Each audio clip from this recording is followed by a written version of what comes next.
Hey everybody, so in today's lesson I'm going to teach you how to be consistent with your kick rolls, etc. I try and use audio now where possible because it's basically the source sound.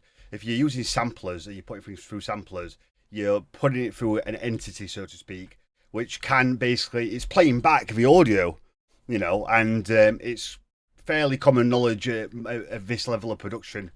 I've been doing it 17 years now, but if you can use the audio when necessary, it's better. For instance, a lot of tech trance producers will bounce down this sub over mid bass, the kick, and they'll basically bounce down the full region and just use one part of it. So rather than an 8-bar section of audio, they'll just take one little section and then repeat that one section. So you've got consistency.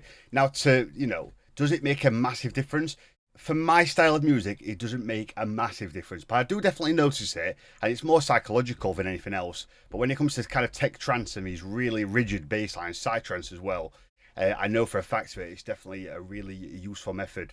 So anyway, I generally use audio, but for many years, and I still sometimes will use MIDIs. So what we're going to do, we found a kick. I like the kick. It's going to a bus channel. There's a little bit of EQ taking away the low end. I'm not going to do any EQ to the kick itself. I just don't think it needs it. I did a test about parallel compression earlier, and that's going to be coming in a different video. Today we're going to leave it off. If we go to the master, the limiter's turned off, the track is at 0.0, and let's see what the kick is peaking at. So -8, bang on, so that's perfect. We're going to put it down to -5, the output lever, and just put the limiter on, and that's how I make my tracks. Reason being, I discussed this in a previous video. I was just taught that if you put your kick, so if you put your kick peaking at -8 and turn your master down to -5, when you come to mix a track, if you take the limiter off, you should always be left with about 3 decibels of headroom. If you haven't got it, or if you go from 5 to -2 all of a sudden, and it's kind of indicating a section where things are too loud. So it's quite a useful little technique. Anyway, so the kick's peaking at -8. The first thing we're going to do is we're going to put it into an audio sampler, because I've got a feeling that's what most people are going to be doing. So we'll open up a sampler. Great thing about Logic, I believe you can just drag and drop now. It's fantastic. So yeah, look at that. That's handy. We'll come back to this in a little bit. We'll mute this, draw it in.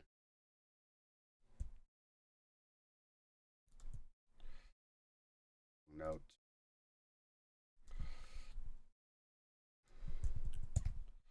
There you go. I always draw the kicks right to the end of the pop, just a tiny little bit. I don't know, it's psychological. I'm sure you don't need to. It's going to the bus channel. Let's make sure it's peaking at -8. So this is far quieter now. Oh, wait a minute. We did turn on the levels. Apologies. Still quieter. So why is that? Let's go to a sampler. Looks like the volume is 0.0. Put it up to +6.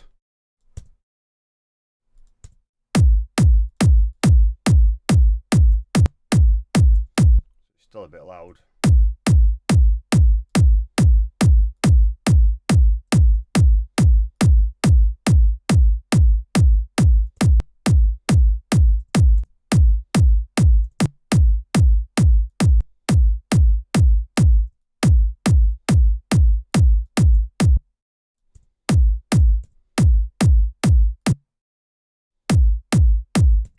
There you go, so it's now playing at -8.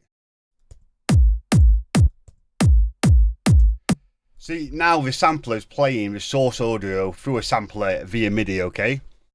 So that's all we do. For many years, what I did was just make my tracks using MIDI, and then I would do my tracks using MIDI, then I would bounce down, well, I'd find a root audio for the kick, and I would just have all the kicks 1, 2, 3, 4 as audio, and then the kick rolls I would leave in MIDI. Nowadays I tend to kind of just use audio. We'll get to that in a little bit, but for now I'm going to teach you a really cool trick. So consistency in your tracks is really important, and I'm not sure if this is something you do. I'm not sure if it's something else other people do. To me it seems logical, and I have crazy kind of ADHD and OCD, and everything has to be perfect for me. So what we're going to do is we're going to draw in all the kick rolls that we might use. And the reason we're going to do this is because it's just consistency. If we have the you know, the 1, 2, 3, 4, and I'm not very good at sound effects. If we have them to come back on later on, it's going to make our life a lot easier and be a lot more consistent. Because, you know, you could have your notes like this, you could have them like that. You know, there's a million. You could have them like that. Then one time you might have them like that. For me, I just like to be consistent. And over the years, I've gone back and had to make sure they all match. And I'll change the zoom and change the quantize and really get in and do it. And it's wasting time. So I've kind of come up with this idea. Just get it all done at the start of track. So just make some channels.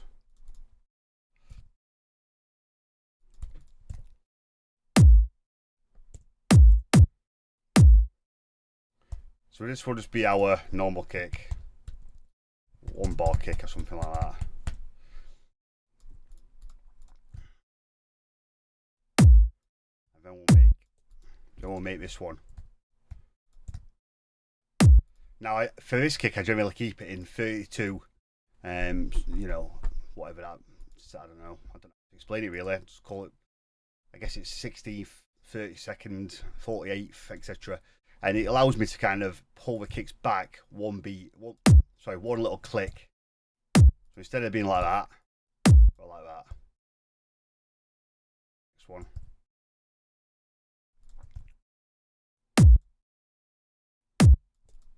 So now I go to the 64th and I do the same thing. Just bring it back slightly.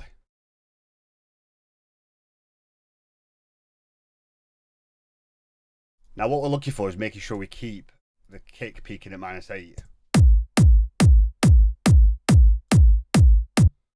We'll look on a master.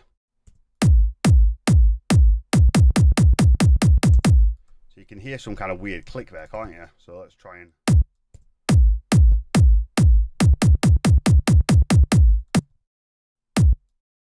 I think what's happening is, and this is something I want to show you, one shot is not turned on.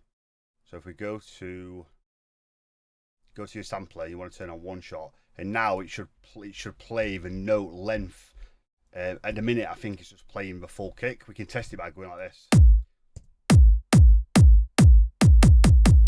I know I had it off in the first place. So you want that turned off. I always forget which one it is. So now it'll just play the short kick. It's really important that you have that on there because kick length is really important to how clean your kick is.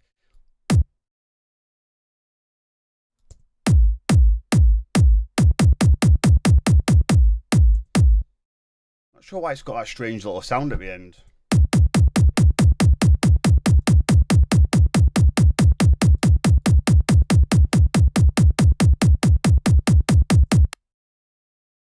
Do like a fade out.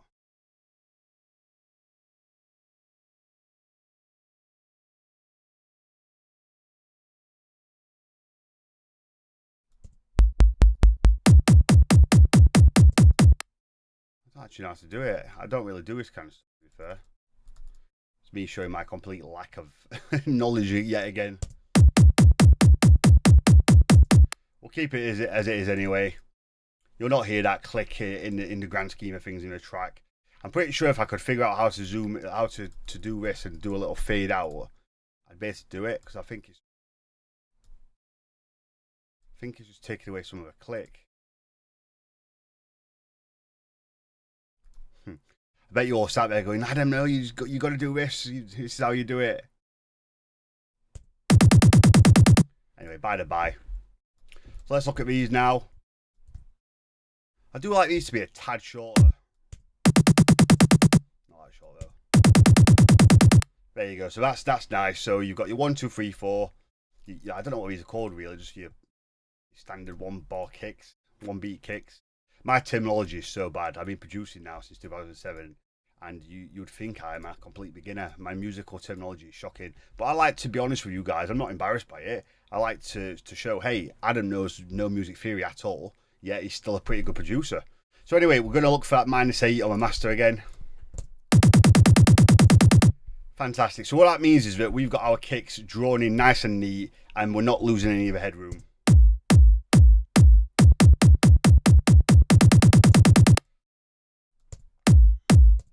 are losing a bit of headroom here, like literally 0.1, which is interesting because I don't believe it does it on the last one.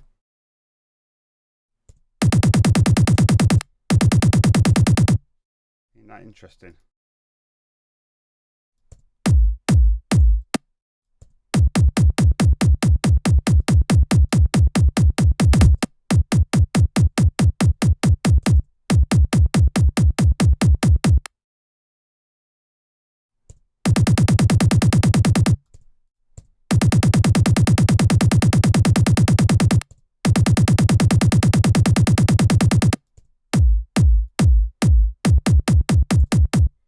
Put them on the same channel, see what happens.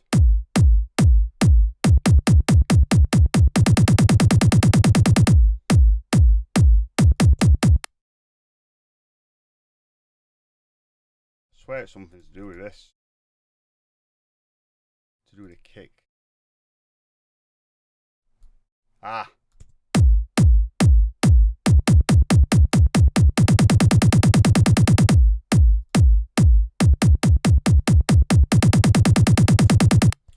For shits and giggles, let's see what happens if we use audio.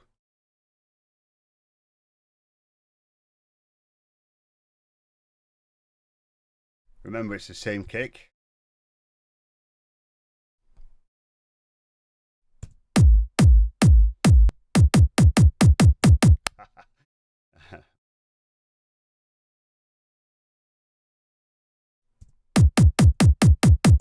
See, it's much cleaner like that.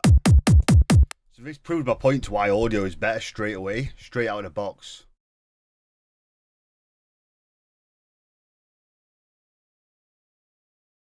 You could leave it on a 30-second, the 32 view, but then it's kind of, there's going to be a bit too loud, a bit too long, I think. Here's going to be a bit too short. Well, let's have a look. Do you know what? Actually, that does actually sound nice. Sounds good. We're not losing any headroom.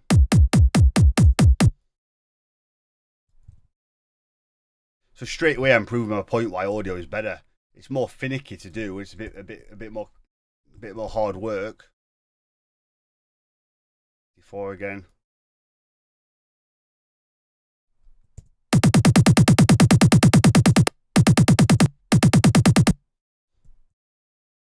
We're back to 32. See what happens. See, we'd have to be there on the 32 view, and as you can see, it's too short. So we go to 64. Maybe let's go to 96. This might be better, you know. See, this is a lot of fanning about and a lot of going back and forth, and this is why I'm saying get it done straight away. And whenever you want a kick, you're like, right, I want the 16th kick. You just go back to bar 1 and grab it, or go back to the last place you used it.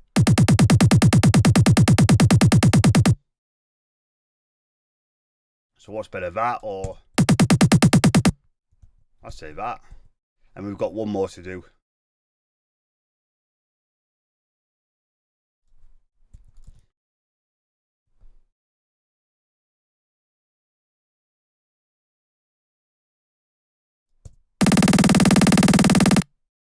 It's a kick roll.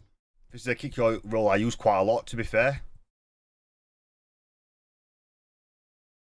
See, maybe it'll work better. Maybe it'll work better on this one.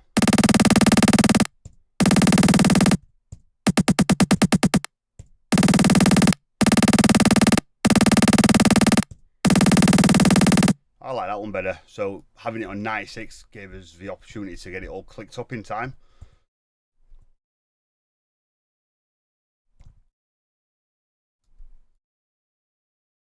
Now, a lot of you might be thinking, oh, fuck that, I can't be asked to do it. It's way too much effort. Well, you know, I want to be the best producer I can be, and I'm doing stuff like this is going to give me consistency throughout the track. It seems worth it in my estimation.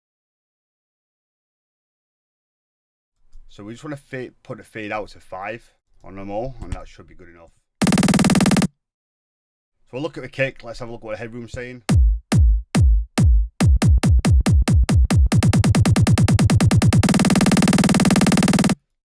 See, isn't that interesting? It's now staying at -8. And the only thing I've changed is the... in fact, I've changed nothing because we're not even playing the audio. So it's like sometimes these doors have a mind on their own. Let's listen to the audio.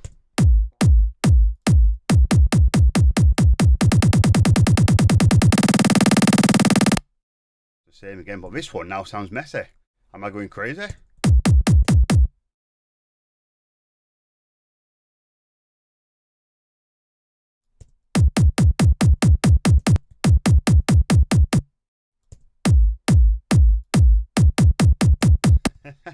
It's gone up in volume 0.2.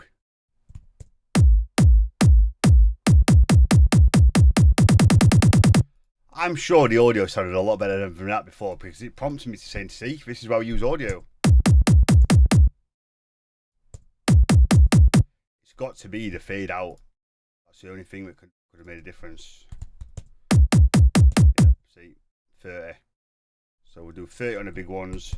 Again, another reason why doing it in this stage is really handy, because imagine having to do this every time you did a kick roll.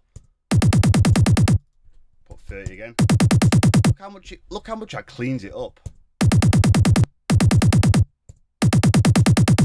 It's night and day difference.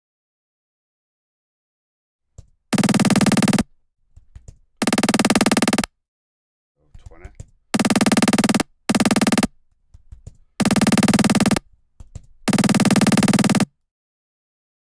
That's nice. So let's have a look again what we're saying.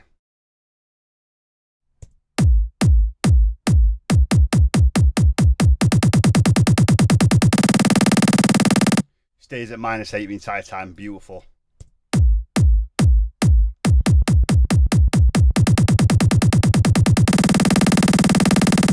It also stays at -8, so that's fine.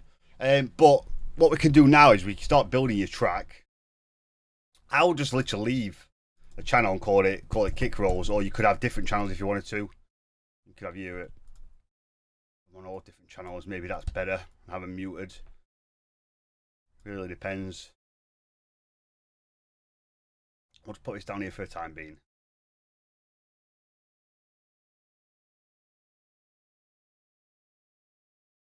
See, it would get a bit confusing.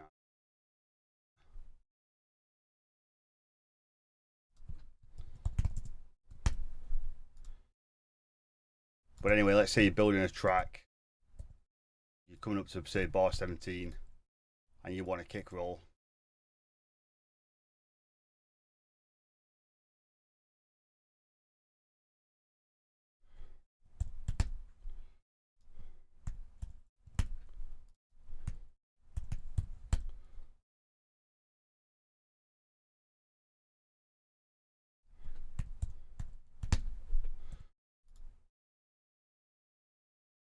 And you're like, right, okay, I just want a nice, simple little eighth kick roll.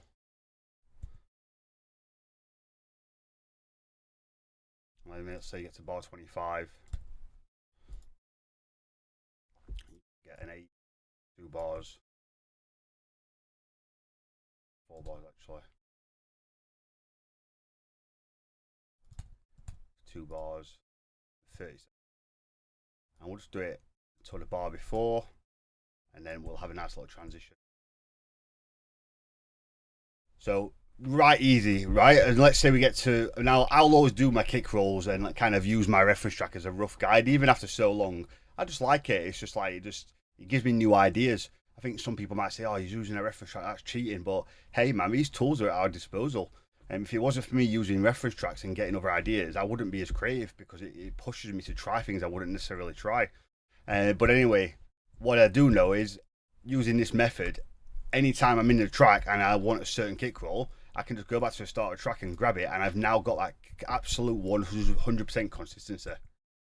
So this is going to be a bit of a boring clip because we're just going to literally play the 32 bars of kick, but let's have a little listen.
Awesome.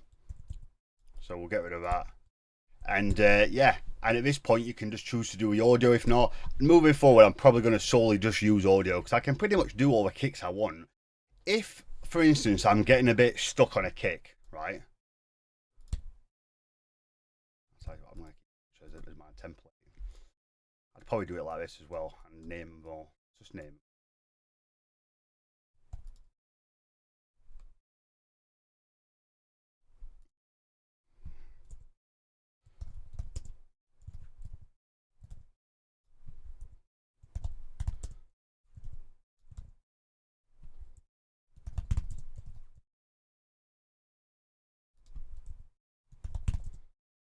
Constantly developing my template. It's so handy. I'm going to do one more thing after actually, but yeah. So let's say so quick look. Support to label it. Oh, do I put these in brackets? Is that going to be better? Yeah.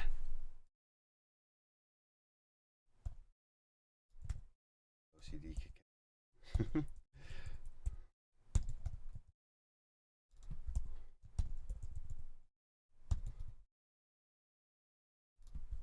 I have to be like perfect. Everything. I'm so meticulous with things like this. It drives me mad if not. Right. So we've got our kick MIDI. We've got our audio, which is start off with, and then we've got our kick up here. So let's say I'm working in audio and I'm trying to do a kick roll, and for whatever reason, it's just a bit difficult to do. Let's say I'm trying to do like a, you know, fucking some crazy kind of Sam Jones or, you know, Schneider awesome kick roll, and it's just becoming a bit difficult. And it's so simple. All we need to do, we've got the MIDI track, right? In fact, I think you can actually even do this. Watch this.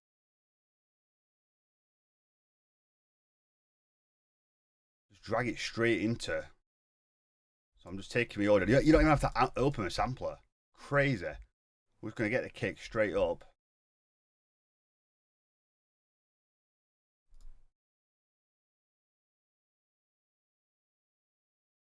Sorry, I'm looking for the MIDI, apologies. So it's this one. So you grab it to the MIDI track, just go, I don't know what these mean, I'm going to have to Google, but push it straight in for you. Straight up, we've got that in there now, nice and easy. And what I can do now, I can then take that kick.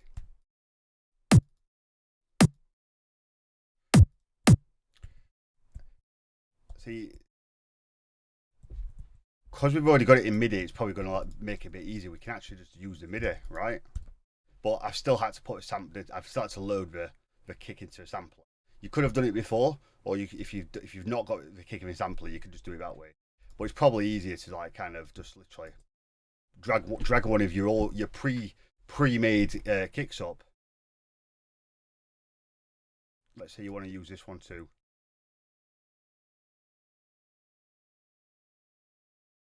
And we want to make a cool kick roll. See, what we've got now is we've already got the MIDI all timed and in place, ready to go with all the correct note length, which is going to ensure that our kicks stay consistent throughout the track, and we can begin to do some kind of crazy kick roll. So.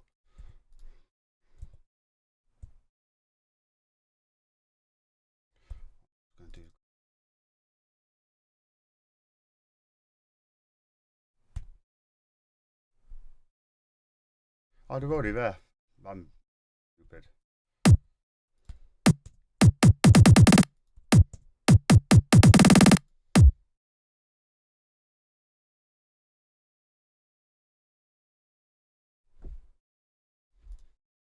You might think it's a little bit anal as well, and that's okay if you think that. So these are 1, 2, 3, so they all match up, so that's good. Yeah, this might be a bit easier to do this.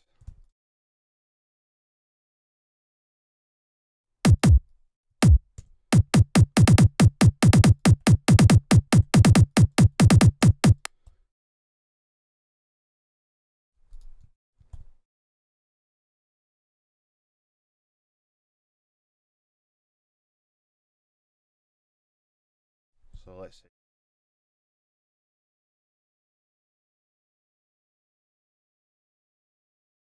Should always have a separate channel for these. But yeah, let's just say we're playing our track.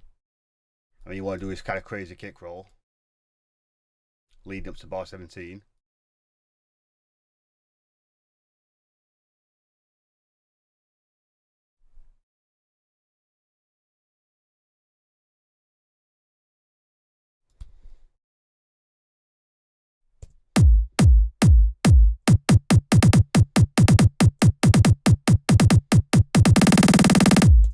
And look at that, we still stay at -8.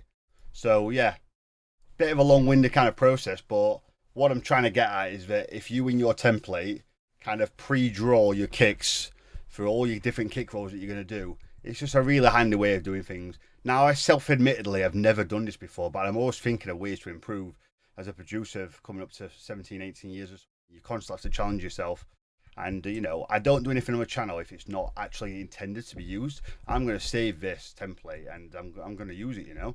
I'm going to make all my kicks in audio. I'm going to try and do all my kick rolls in audio. But if I need to do a kick roll in MIDI, I'm going to build my MIDI using these sections. And then I know I've got consistency. And that's going to save me real world time, because I'm constantly zooming in and having to and spend literally hours figuring out all my kick rolls. Now, I don't know if it's what other people do.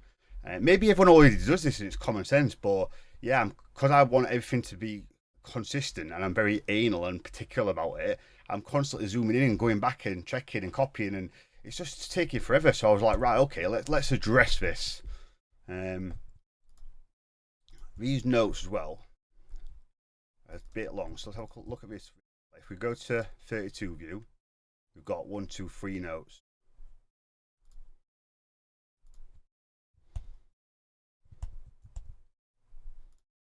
Not showing me. That's annoying. So how's this going to sound? Too much.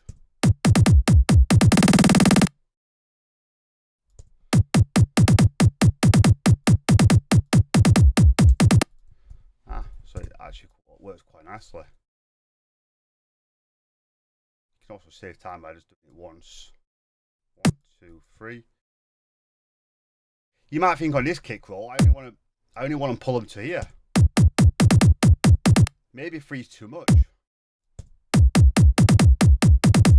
Maybe not though, because it doesn't lose any headroom. So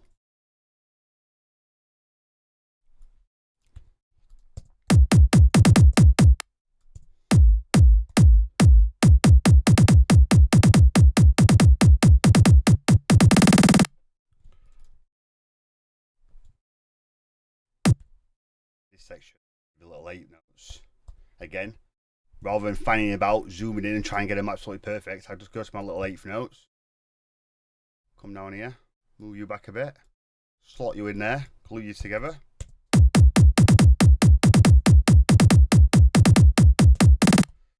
It's not my 8, is it? I think I've got it labelled wrong. Ah, that's why. Missed one.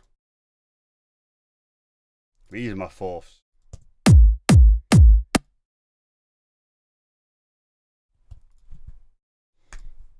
That's just your main kick.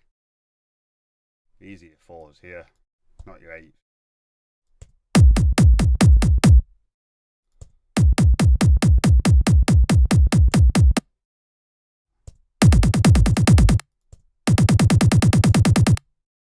I'm going bonkers.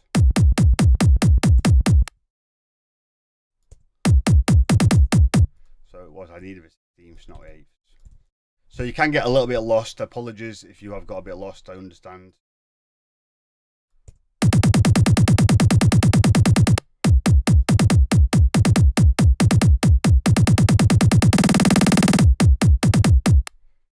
You'll have to label these however you want to label them.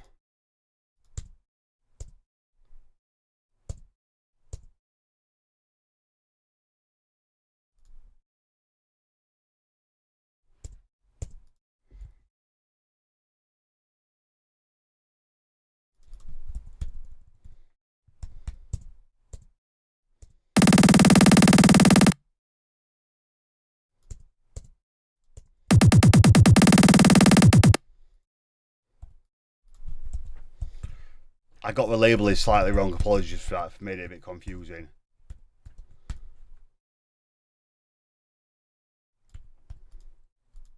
I mean, you could just call it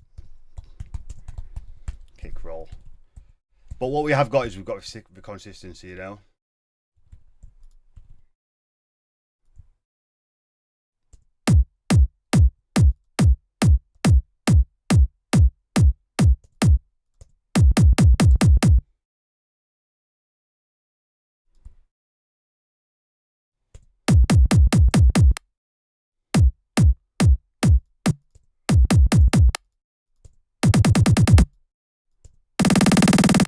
I think I actually have the labeling right all along.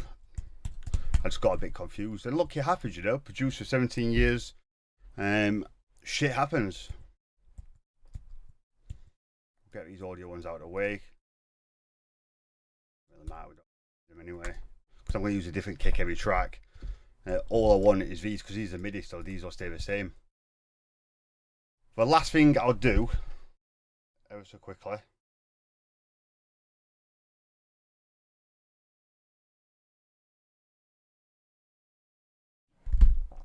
we can do some kick hits.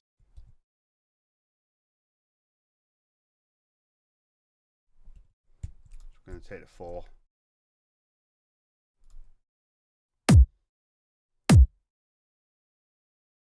Now, as long as the kick stays at -8, you can have as long or as little length on the double up hits and the kick rolls as you want. It's down to personal preference, I think.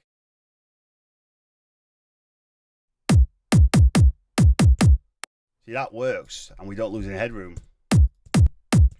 The reason I keep going to the master, by the way, is because I'm going to a bush channel. Sometimes the bush channel shows different to the master. It definitely does. I know for a fact. But in this case, it's for some reason it's not. I think it's because I'm not doing any additive EQ. If we do some additive EQ, it's showing -4.1. You watch it, it'll show -4.1. Nah. Yeah. But sometimes the bus channel does show, depending on what you've got on the bus, it will show a difference. In this case, it's not showing any difference, so that's fine. I can just go off the bus channel. But be aware of that. So just call it.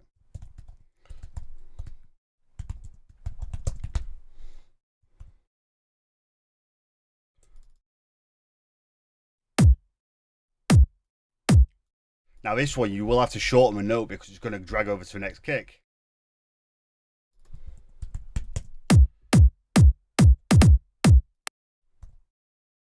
Now you can do as little or as many of these as you want, or you might think, you know what, this is too rigid for me. It's going to take away my creativity. And that's fine. Fuck me. Make sure you solo stuff.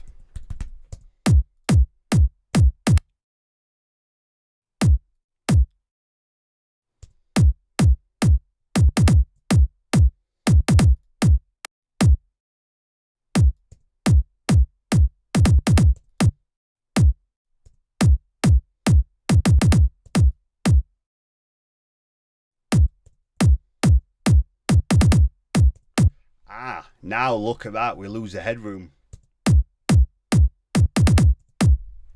So that tells me the notes are too long. Or one shot's turned off. But we know that one shot is all good to go because we did it earlier.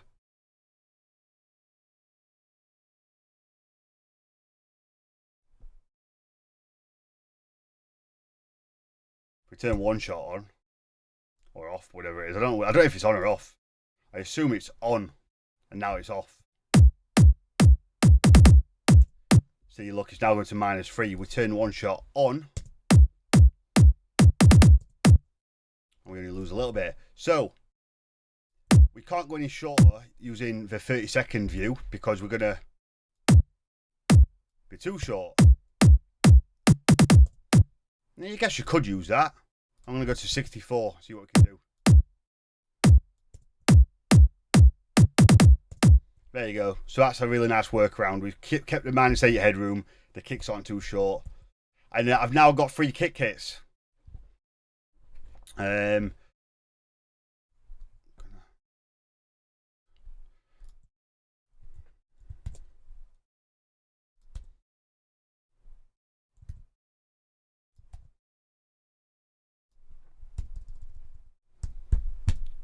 I'm just going to put a little marker between the kick and the little kick hits. And what I can do now is save this template, and I've got all the kick hits I generally tend to use in my track, and I've got all the kick rolls I tend to use. It's going to make my life a lot easier. Now I've tried this, and again, I am aware that some of you might be like, well, it just kills your creativity. And if that's the case, then you can always just do what I've been doing for the last God knows how many years, since 2007, and that's doing a kick roll and manually drawing it in and changing this, and then kind of just hoping that you've got it all consistent. Now, in the grand scheme of things, there's probably been 100 times that I've not got the kicks consistent, and you've not been able to tell. But I'm just in that state of mind where I've got a quest to be the best producer I can be, and as such, I'm trying to just keep the consistency as much as possible, and try and develop new ways of doing things. And you know, like I always say, this is just my way. There's no right or wrong. This is just a really good idea if you're a beginner, to keep the consistency with your kick roll, with your kicks, your kick hits, and your kick rolls. So quite an interesting lesson. I think I've pretty much covered everything I wanted to cover. We can get rid of this audio. We don't want any predetermined kicks in the track. But what we have got now are predetermined kick hits and some kick rolls, and I'll see how I get on with that the next time I make a track. If I love it and I use it, it'll stay in there. If I think, you know what, it's actually ironically making my creativity less because I'm having to go back and change it, I'm exploring all options. I'm not afraid to say, hey, maybe I'm wrong. You know, this is just an idea. Is it going to work in a real world application? I'm not sure, but there's one way to find out, and that's try it. So thank you for watching. As always, you can get in touch to ask questions about this tutorial. If you've got any general questions, if you'd like me to listen to your track, as a gesture of goodwill, if you subscribe to the channel, feel free to email me, and I will listen to your track on SoundCloud with no agenda and give you some honest feedback. Or if you want to find out about my one-to-one lessons, you can drop me a line, and my email is, I'm going to write in here.